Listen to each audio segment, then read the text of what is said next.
Hello and welcome to the Spiked podcast. I'm Fraser Myers, and joining me as ever we have Spike's deputy editor Tom Slater. Hello. And Spike columnist Ella Whelan. Hi. Coming up on the show, race in football, the flip-flopping over Freedom Day, and the plan to put the nation on a diet. So on Sunday, England lost in the Euro 2020 final, and it seems as if the country has also lost its mind. There's been a massive moral panic about the behaviour of football fans, and in particular around racism. I mean, Tom, do you want to take us back to Sunday night and tell us a bit what happened? Yeah, so it's the right side lost in the Euros, and then the right side seems to be losing in the culture war as well, I guess. I mean, it just became instantly, after that, a lot of discussion about togetherness and the country being brought together by the England team's successes. It all just completely disintegrated off the back of, in large part, as you say, this moral panic about racism in football. And I think it's important when we talk about this, so we get straight what we mean when we're talking about this. So The racist abuse suffered by, in particular, Sancho, Saka and Rashford in the wake of that penalty shootout is obviously completely abhorrent. Any good person would condemn it. But the thing about moral panics is you have a small problem of horrendous things happening, of bad things happening, of people doing bad things, but that it just gets blown out of all proportion. Yeah. And it gets blown out of all proportion to often authoritarian ends, talks of clamps down on this, clamp down on that. And that's exactly what we've seen in the wake of the Euros final. You know, more and more discussion about regulation of social media and more demonisation of football fans. This assumption that all of this just demonstrates the racism that exists in the stands. And as we talked about before, this is just the reheating of that age-old prejudice about working-class football fans as slum people watching a slum sport. It's just that identity politics is the new way in which that is presented. So you can condemn the racist abuse that was levelled at those players, whilst also recognise that blowing this out of proportion helps no one. And it's certainly not helping our national conversation about race, which has been so vexed by the kind of apocalypticism I think that we've seen in the last couple of days. Yeah, and we should talk a bit about the proportion. I mean, lots of people have tried to sort of compile different figures. You know, as bad as it is, Kick It Out, the anti-racism group, cited FA figures showing that, you know, the vast majority, some 70% of these kinds of messages do come from abroad. That doesn't make them any less offensive, of course, but it doesn't really, you know, it shouldn't give license to paint England fans in this light. And lots of other attempts by journalists to sort of get their head around how many, you know, messages, especially real messages, there have been, because some of it has been sort of bot activity, have really not managed to find that much. I think The Guardian, you know, looked through over 500,000 messages, something like that, and found about 44. 44 too many, certainly, but, you know, do we really not just need to put this in proportion? Yeah, I mean, a really good example is the Rashford memorial, or, you know, the big painting of him in Manchester, which an individual, or maybe a handful of individuals, sprayed some nasty stuff on. And then in response, you had like hundreds of people posting love hearts and messages and really nice stuff, like kids putting messages saying you're an inspiration. And, you know, as with many footballers, there is a genuine kind of hero worship of someone who's amazing at their game. And, you know, whatever Rashford missed that penalty by, you know, millimeters, inches, is nothing. Everyone knows that he is a great footballer, and people, you know, name their kids after him and shout his name in stadiums. And there was no sense of proportion. And I think it's actually really unfair on these young players that they've, in the suffering of this defeat, and, you know, some of them with the bad penalties, a level of embarrassment that they themselves have admitted, to then you just feel like there's no one saying to them, get off Twitter. Ignore it. It's really not what people think about you. People don't think these awful things about you. A handful of bots created by some lunatics and a handful of like genuine nasty people are going to try and seek attention by posting monkey emojis and all sorts of other horrendous stuff. But like with all things, have a proportionate response and don't let it get in your head. There was a really kind of, some of the posts that in particular Rashford and Mings were posting was this sense that it had really gotten under their skin. And as, you know, I'm not the world's greatest football fan, but the experience of the Euros was a genuine sense of, not to sound kind of like wishy-washy about it, but coming together, national spirit. And if you listen to the fans in that final, they were booing Italy and they were cheering every time England touched the ball. And to diminish that sense of unity and solidarity by fetishizing really and overblowing a handful of tweets really does a disservice to what football is all about and what kind of atmosphere it conjures. and you have to feel sorry for these guys because you think they must be really genuinely hurting about this, and they shouldn't be. They should be out listening to their names being chanted in the street. I mean, is the problem that we simply cannot allow football just to be football anymore? I mean, one of the striking things about this week is that it's not only been front page news every day, it's been talked about in the House of Commons. It was the main subject of Prime Minister's questions. Tom, what do you think? I think it's really strange. I think what you see very cynically is the Labour Party and then the kind of identitarian left off to their left just willfully weaponising this in order to land political points. And I think the points that Ella was making about the kind of sense of coming together, I think that was always going to be built on shaky ground, given the fact that particularly when it comes to the political class and the media really, that all of their talk about unity is lurking in the background of all of that is the fact that they're all gripped by the most acceptable prejudice today, which is against working class people, working class football fans in particular, as an example of that. I mean, some of the commentary that we've seen since Danny Finkelstein had a column in the Times this week, much celebrated across the Twitter sphere, saying that in those racist, abhorrent tweets, we saw the people who were booing the players taking the knee. That's what we learnt through that, and was obviously having a go at Priti Patel, who I'm sure we'll come on to, for saying that she also thought that taking the knee was gesture politics. That claim is built on nothing other than prejudice. You know, that YouGov poll that came out a while ago showed that people on balance do support taking the knee, found that 39% of people have a problem with it. They oppose it, they associate it with Black Lives Matter, which they have problems with as an organisation and as a movement for all kinds of reasons that have nothing to do with racism, I'm sure. Does he genuinely think all of those people are swaddled in this culture of hate that he actually describes, and also the points about proportion. The thing is, we're not just arguing the toss over figures here. It's actually quite important because one of the things about this kind of new anti-racism, which I think we always have to distinguish from genuine anti-racism, because I think the new variant is identity politics. It's about pushing racial politics just with a progressive sheen attached to it, is the fact that it survives off of this deep sense of pessimism. And you see that in the fact that a handful of knuckle draggers and people sat in their basements with nothing better to do with their lives than ruin someone's day by sending them something absolutely disgusting define our national conversation about race. The reason for that is because of this new anti-racism, quote unquote, which needs that level of peril and threat and pessimism constantly. It survives off it. It doesn't want to overcome these things. It'd be the worst thing that ever happened to these people if that was the case. I think what we're seeing now is that particularly a lot of that is built on fear and loathing of fans. And I think we saw that come out perfectly in the days after all of that. And we saw the fear and loathing of fans expressed in other ways. I mean, I actually quite enjoyed the man who put a firecracker up his bum because it was, it was quite funny. But that image of these,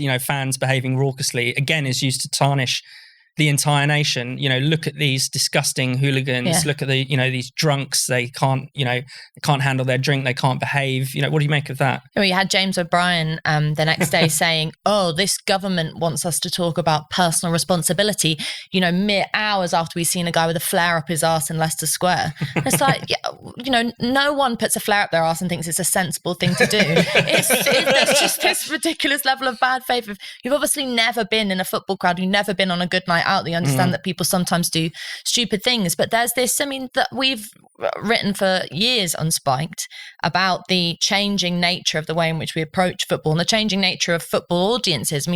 On a very basic level, the higher ticket prices go, the different makeup of the crowd becomes. And, one thing that's really been not sat well with me throughout this tournament is however good Gareth Southgate's been in terms of actually managing the team and getting them to the finals and all that stuff.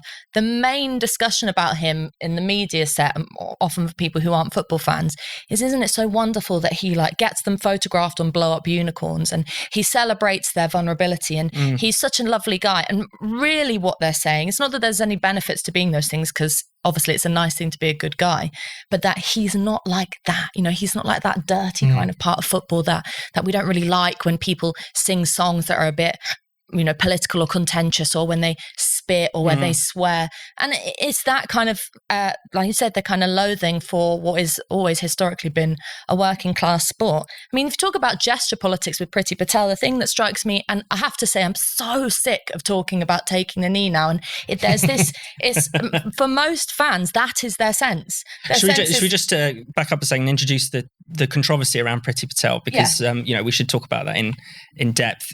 Tyrone Mings this week called her out, essentially accused her of stoking racism after she basically just congratulated the England team and said, "Don't be racist." Yeah, but she, like every politician, got a professional picture of her taken cheering and a very nice high quality in the England fan. And, you know, whether or not she is a proper England fan, who cares? It's what Rishi politicians... Sunak spotted with the clothes tag still on while he's wearing a shirt. But if you're talking about gesture politics, it's one. Yeah, I think it's perfectly reasonable to criticise taking the knee as a method of gesture politics. It doesn't make my blood boil, but it also doesn't make my heart sing. I don't think it's particularly useful either way. But if you want to talk about approach to race or approaches to immigration, for example, there's plenty of stuff to criticise Priti Patel on in terms of her role in the Home Office, the hostile environment, her immigration policy, not on this thing about taking the knee, which actually delegitimises any kind of serious discussion about what it is, what, you know, attitudes to race in society or attitudes to immigration. And this sort of fawning celebration of the idea that the England team couldn't exist without immigration.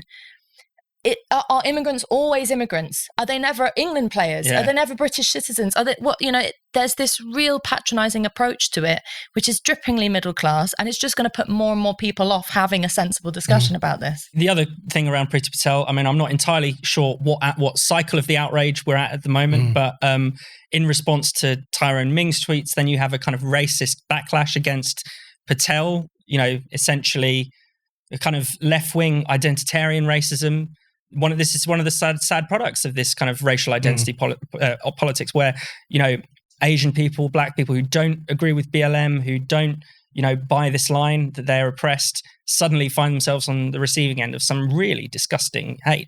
I think that's a perfect snapshot as well of how you see that this new anti-racism is not really interested in tackling racism, but interested in pushing identity politics, because they're remarkably silent about racism that doesn't fit the bill. So when it's people abusing Priti Patel for taking the stands that she takes, or, you know, Howard Beckett a while ago suggesting she should be deported, all of this stuff. This is the trade union official. The trade union official. And Rakib Hassan wrote about this on Spike this week. Priti Patel's detractors on the identitarian left can't help but bring her race into it. I mean, it's really quite shocking. And I think also Prime Minister's questions didn't really land because he's terrible at Prime Minister's questions. But one of Boris Johnson's points was to hold up that leaflet from the Batley and Spen by-election in which there was this kind of anti-Hindu, anti-Indian message that was sent out to try and gain some support amongst Muslim voters. They don't care about that stuff because they're not really interested in tackling racism here. What they're interested in is pushing this identity politics for short-term political gain in relation to the Labour Party and their outriders, and more broadly because people genuinely think it's a good and anti-racist thing to have an increasingly racialised, divided and tense atmosphere in society. That's what it's about. And I think that's why the Priti Patel thing keeps happening, is because really their priority is not about racism, it's about something else. And then on the other side, it seems as if it's becoming clearer and clearer that the Tories are unable to stand up to this kind of thing. Many on the Conservative side are kind of giving in to BLM. You spoke about Danny Finkelstein, the Tory peers column in The Times this week. You've also had Steve Baker and Johnny Mercer saying, you know, we look as if we're going to be on the wrong side of this debate. Shouldn't we have just gone along with taking the knee?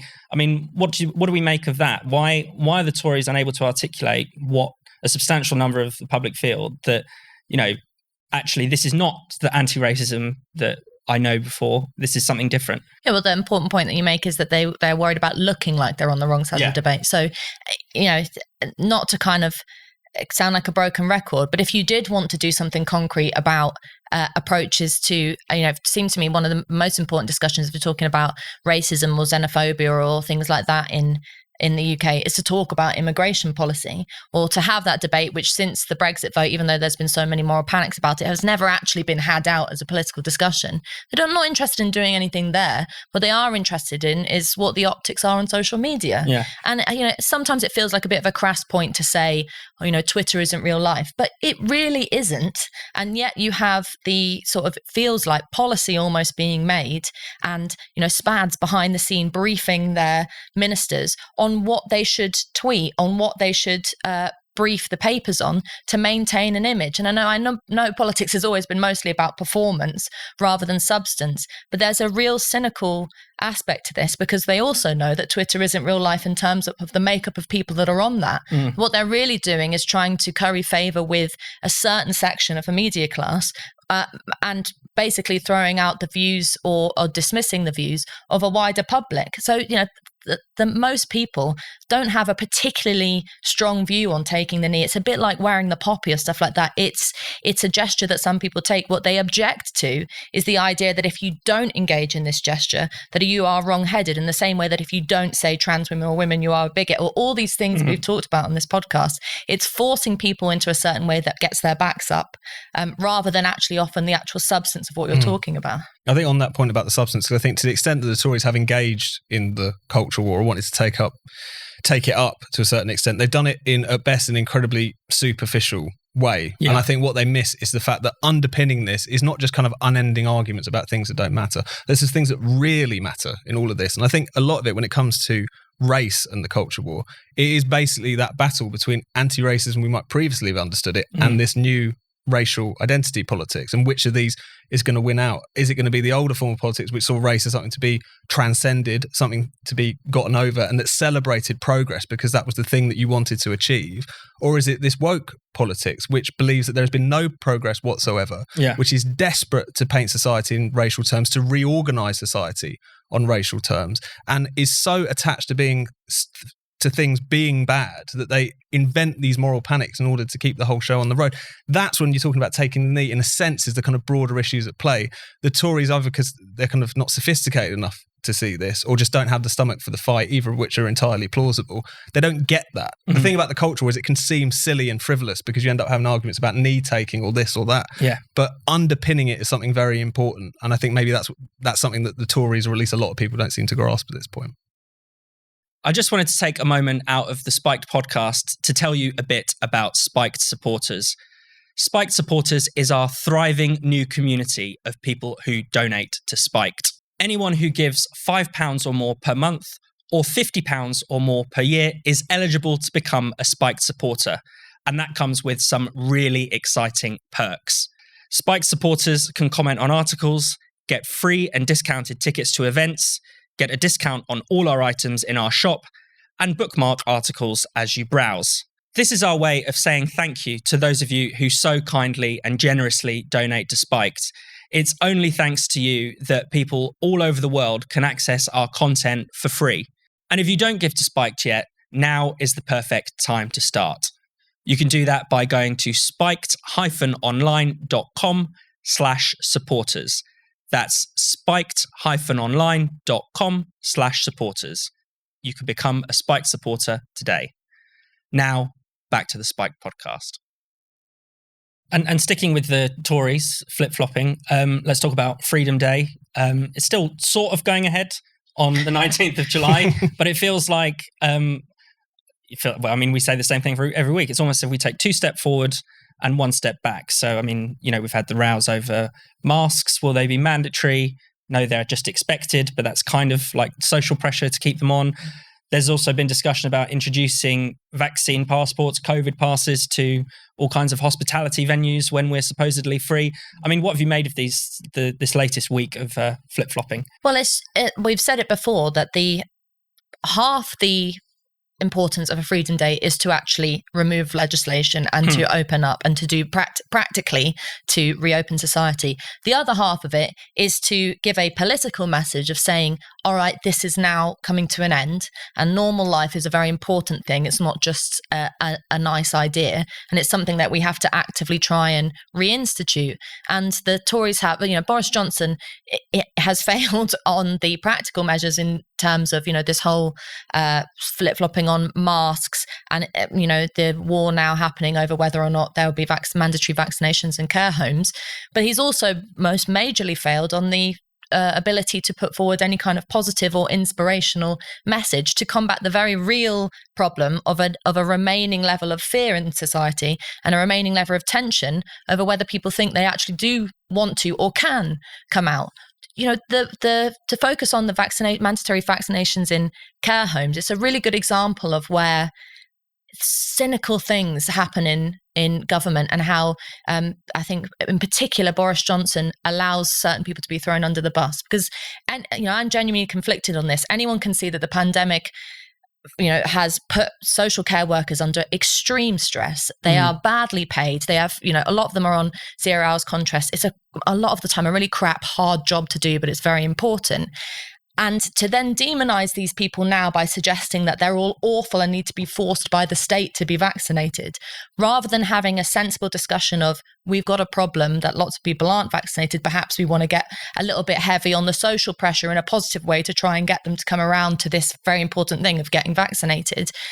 They just throw them under the bus. And now people are reading newspaper articles and thinking, what's happening with all these horrible care home workers who are going in and coughing on old people? It's a complete distortion of what's actually going wrong. Or something like that. Yeah, and it's one of those things where it needs a real sensitive debate. I'm sick of hearing real hardline anti-lockdowners. And Brendan O'Neill wrote a great article on this for Spike this week, who are obsessed with the idea of bodily autonomy and completely blind to the idea that the fact that this is a social thing and that we need a social response to this virus.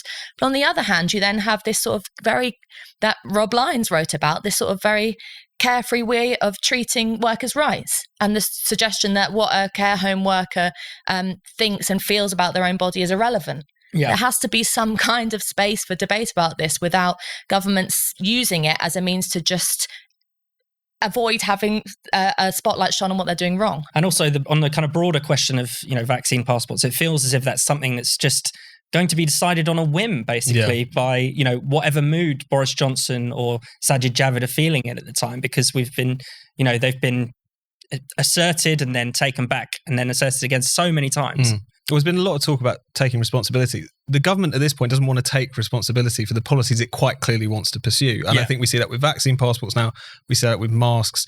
We see that with the guidance which has now gone out to hospitality as well as businesses, basically telling them that very strongly urging them to basically carry on as they are at the moment with table service and masks and what have you, is because of the fact that they're effectively just now pouring pressure on the private sector to do what the government wants to do.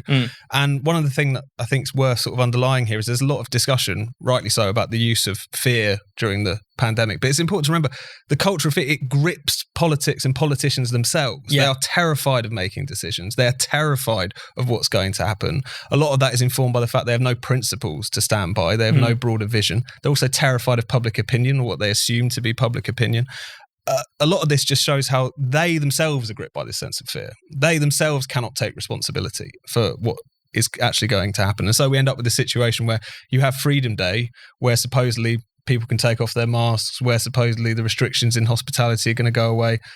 Vaccine passports supposedly were going to be a thing of the past, now all coming back, but it's going to effectively be enforced by business under the sustained moral pressure of government and civil society, which is a completely different thing. And it takes it away from the individual, which is what they said all of this was going to be about. But I think underpinning all of that is just the inability of this government to take responsibility for policy and for leading. And that's something that you've seen throughout this pandemic, definitely. And because they don't really have any real commitment to freedom, I think they're probably more worried about the economy. I think that's probably driving their alleged commitment to Freedom Day and, loosening some of these rules. And backbenchers. And the Tory backbenchers who are sick of the restrictions, of course. But because they have no real commitment to freedom, they've been actually really bad at explaining why they're taking this step. And that has allowed them to sort of row back at every opportunity. They've been terrible at explaining why the vaccines make things okay, why this is now manageable. They haven't been able to articulate why they're doing what they're doing, and instead are, as you've suggested, Tom, doing things through the back door, piling pressure on the private sector rather than taking an actual lead. But I mean, the whole point is there is only so much that even the government can take a lead on, and I think we have to start as citizens not being like crude or acting like an asshole and like ripping off your mask and shouting in someone's face, or it's a tense situation out there in society, and people are really divided about this, and so kind of heavy-handed approaches is probably not the right time. But if the government is saying you don't have to wear a mask, but we really think you should, well, I disagree in many circumstances, and that's okay. I don't have to agree with the government because the government's not my mum, and it's not setting my bedtime rules. And so, in an empty train carriage, I don't care what Sadiq Khan says. I'm not going to wear it. In a very crowded library with lots of old people, I might. And taking actually ownership over those. Never mind the James O'Briens of this world and those people that poo-poo the idea of social responsibility and personal responsibility. It's only going to mean something, and we're only going to claw back the meaning of those phrases unless we actually start taking them and start bit by bit kind of actually physically rubbing up against each other and having discussions on the bus when someone takes off a mask and they don't like it, or when they do like it, and just reclaiming that public space. That's going to be the thing that's important. I think the government needs to have a wake-up call of saying, you've had 15, 18 months now of telling us what to do. And fair enough, in some situations it was acceptable and understandable, but it's not any longer. And I'm not suggesting that people start going out and, breaking rules and rioting, but maybe I am. Lick a stranger. Maybe not the rioting, The Lick a Stranger but campaign. breaking a few rules, because actually some of these rules don't make sense. Well, I think that's an important thing to say as well, because one of the things kind of before this week, when the goalposts shifted quite decisively, it feels like, was that you saw a lot of discussion about personal responsibility being sensible, but what was being framed as being responsible and sensible was so restrictive. I mean, it was basically saying you should carry on wearing your mask in all the situations you normally would, with the exception of an empty tube train, which no rational person would have kept theirs on for anyway, unless they were worried to get a fine or something like that. You don't have to wear one on your Zoom calls anymore, for instance. That was one of the things that was so troubling about the discussion, was basically we're removing these things, but really we're saying is that it would be mad for you to stop acting in the way that you are currently acting. The differences will take away the legal penalty. I think we need to have a very clear-eyed discussion about this, because if that is what the near term is, then that's not getting back to normal. Yeah. And considering the fact that, as we all know, we have to live with the virus, we will never get back to normal. I mean, Sadiq Khan's comments about masks still going to be mandatory on TfL being a condition of carriage and all the rest of it. If his exact line was, as long as COVID is with us and as long as we're concerned about transmission, that is forever. Yeah. So unless we make a very clear, unless we get into a much clearer discussion about what being responsible means, and if it means that, then we're never going to get back to normal. And I think that's something which we really have to make clear at this point. And we should talk about another area of life that maybe used to be a personal responsibility and could soon become a responsibility of the government, or slightly more so than usual. This week, the government's published its national food strategy, talking about adding taxes on salt and sugar and the possibility of GPs prescribing fruit and vegetables. So, from one set of restrictions to another. It shows you how far Boris Johnson has changed. I mean, he was the idea that he was this lover of liberty. Always, I was like, it was always a bit overblown. But still, he's had this kind of complete change of lifestyle after his COVID scare, and he has lost all this weight and blah blah blah. And now he's okay with things that previously he spoke out against. And the fascinating thing about, one of the main thing that's been picked up on is this sugar and salt tax and the prescribing vegetables. But the whole idea of this food strategy isn't to increase production of food, to even like practical things like giving people, farmers subsidies to make more vegetables, or I don't know, just like any practical sense. It's all about stopping consumption and limiting people's access to consumption, although they say it's all about actually broadening people's scope. No one needs carrots just prescribed by a GP. Everyone, I can't believe how we still need to say this, that anyone who is fat is not going around fat, not understanding why when they eat their third Mars bar, it goes straight to their backside. It's a total misunderstanding of the problem. If you want to see it as a problem. I mean, Henry Dimbleby, who's been central to all of this, in a press release that was put out by the BBC, said, if we follow all these strategies and we do the sugar tax and we get GPs to fed, then people will potentially save 38 calories a day, which could lead up to £4 a year. And you think, I gain and lose that in a week or two. That's ridiculous. And so even on a kind of scientific basis, this doesn't make sense. Eating healthily takes time. Why don't you manage to give some people more time so they have time to dress up the broccoli and enjoy it? And it also takes money. There's a very practical thing of cheap food is often unhealthy. Do something about that. Stop lecturing people. Tom. No, I think that's exactly it. Because all of these taxes are regressive. Everyone knows this. I mean, it's even nodded to in the strategy itself, because it talks about trying to kind of ameliorate the difference by ploughing more money into free school meals, or this, plan to be able to pick up your cabbages at a pharmacy or whatever it is that they've got set out for this. They recognise that what they're basically doing is trying to put the working classes on a diet in order to save the NHS. I mean, they literally use that phrase specifically, which I think is interesting. And the climate as well. It's the other aspect of You're saving the climate, you're saving the NHS, what's not to like? But it's there's a recognition of that, but it doesn't change the fact of how regressive it is. They say, this salt and sugar tax could raise 3.5 billion or something like this. That means adding 3.5 billion to people's shopping costs. That's basically what it means. Yeah. And of course, in terms of the consumption of salty and sugary foods, it's disproportionately working class and poorer people who eat this kind of stuff. And now, as you say, first of all, it completely misunderstands the kind of broader economic issues and all the rest of it.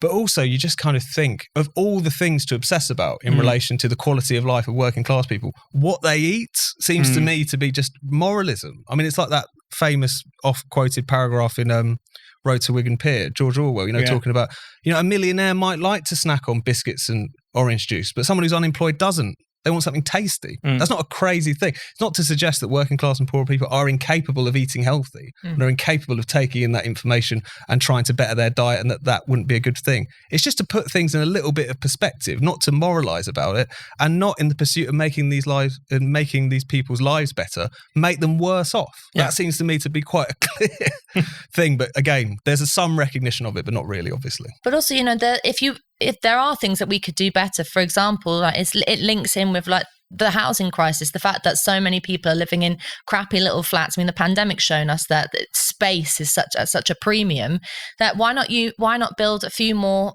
local playgrounds, local parks where people can have the space to go out and run about.